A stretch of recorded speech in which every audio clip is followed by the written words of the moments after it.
Good morning, afternoon, or evening from wherever you're tuning in from today. Welcome back to our mini series on continuous quality improvement practices for nonprofits, where you can learn the basics of setting a good CQI foundation in just under 10 minutes. Today, we're introducing logic models.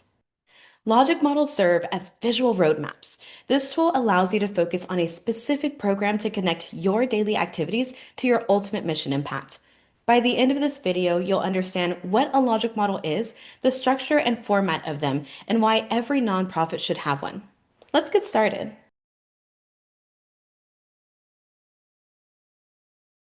A logic model is your program's story told in one simple visual framework. Think of it as a roadmap showing how your resources connect to create meaningful change. Because this is a visual tool, logic models help to illustrate the logical connections between four key components that typically flow from left to right or top to bottom. As we can see in our visual, a logic model starts with inputs. This should be a list of resources and items needed to run your program. Think of things like staff who are required to run and facilitate programming, funding, which is often vital for sustaining program efforts, and oftentimes volunteers who offer additional program support. These are just a few examples of inputs. When you create your logic model, I encourage you to take some time to really map out crucial inputs that go into making your program happen.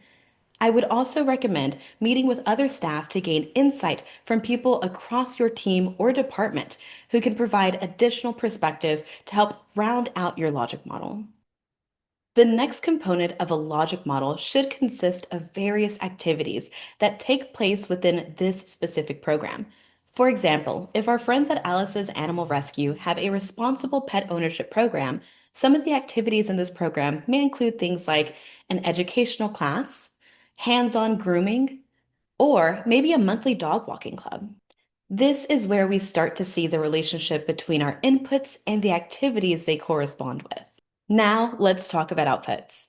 If you haven't watched it yet, we have an entire video on outputs that covers what they are and how to begin tracking them. As a quick recap, outputs are the direct result of your services. They typically focus on service provided and have three components to them: volume of work, service provided, and target group. We recommend using this formula. Here are just a few examples of what we may use as outputs for Alice's Animal Rescue. 13 educational classes are provided for pet parents of newly adopted pets. 35 dogs joined the monthly walking club. 50 pet parents joined the monthly walking club. Last, we have outcomes.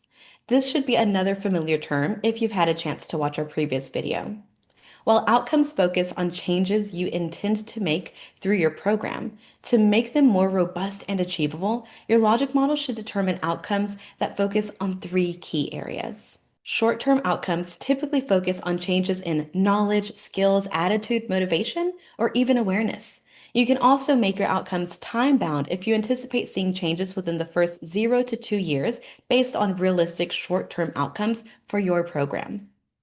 Depending on the longevity of your program and when you can anticipate seeing changes in these areas, you should adjust your timeline of seeing outcomes based on your specific program dynamics if you're taking a time-bound approach.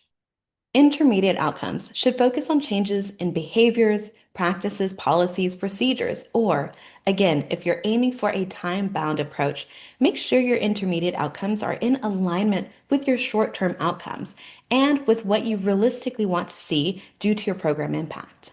Lastly, your long-term outcomes should be the real North Star that your program is after. This is where we want to see lasting changes, such as shifts in environment, social conditions, economic, or even civic conditions. As you begin creating your outcomes, you may notice you don't need all three outcome types. Many organizations have only an intermediate and ultimate outcomes, while others only have one type of outcome listed in their logic model. Neither of these approaches are wrong or right. Creating a logic model should be specific to your work and your organization. After all, the best logic model is the one that works for you. The same goes for each of the four main components of a logic model.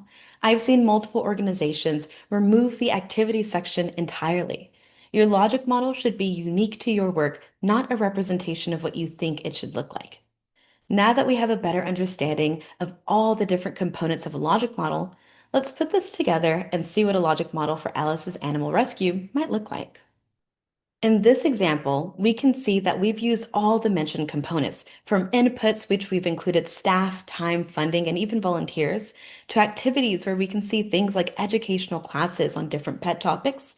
We've even included our outputs with the following and recommended formula, and we can see our outcomes listed in short-term, intermediate, and long-term examples.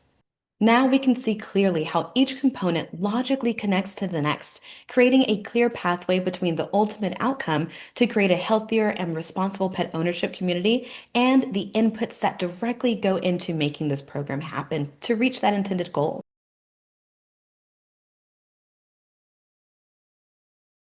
I'm sure by this point you can see why having a logic model could benefit you, but let's go ahead and discuss a few ways this tool could directly apply to your work and your organization. Starting off, logic models provide a greater sense of clarity by removing the guesswork and understanding a clear vision for how your work creates change. They create a clear pathway between your activities and your desired outcomes. This not only strengthens the vision for your team, but for others who may work with or have a stake in your team's success. This leads to our next asset with logic models, communication. Having a visual element that bridges the gap between your work and your impact allows internal members such as teams, departments, your board, and even external members such as funders, partner organizations, clients, and families served to instantly understand your approach and expected results. This can open the door to more meaningful conversation that seamlessly takes the legwork out of explaining what you do and why you're doing it, instead, leaving more room for meaningful conversations about how to stack hands to reach your goals. I've personally supported organizations in creating their own logic models and have led the creation of logic models for teams that I've directly worked on. And the benefit of streamlined communication through a shared visual has probably been one of the biggest benefits from this tool by far and wide that I've seen. The last benefit I want to uplift when it comes to establishing this tool for your team is that it has the power to reveal gaps in programming and ensures every activity moves towards your ultimate goal. Having this level of insight can help reduce the likelihood of mission creep and keep you from spinning your wheels on scattered efforts without really knowing or seeing how they tie to your greater impact.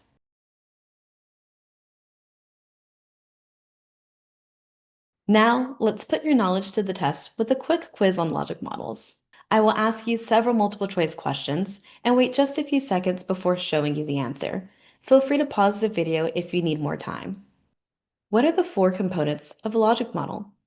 A, inputs, activities, outputs, and outcomes.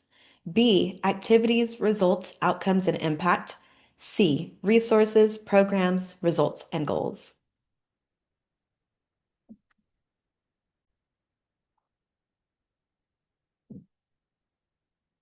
Logic models help nonprofits by providing which of the following? A, clarity about how programs create change. B, better communication with stakeholders. Or C, A and B.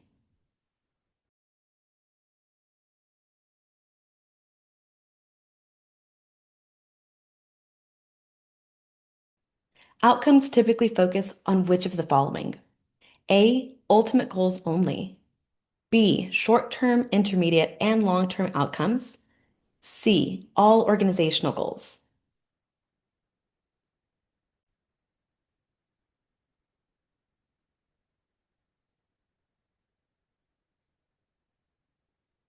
Great work. If you had a hard time answering any of these questions or want to look over a certain section before moving on, use the chapter breakdown to jump to the section that you're most interested in reviewing. If you're ready to create your first logic model, start by choosing one specific program or service that your organization provides. Write down your ultimate impact goal for that program and then work backwards to identify what your long-term and short-term outcomes are to reach this goal. Use the four main components that we covered today to map out your program story sometime this week. If you're interested in learning more about United Way of Greater Houston's efforts in this space, through our coffee and quality programs, we are taking this work a step further by empowering our partner agencies and community partners to lead the way in strengthening data practices across the nonprofit landscape.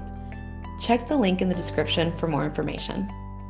If you're ready to move to the next section, Get ready to dig further into logic models as we work together to build one from scratch.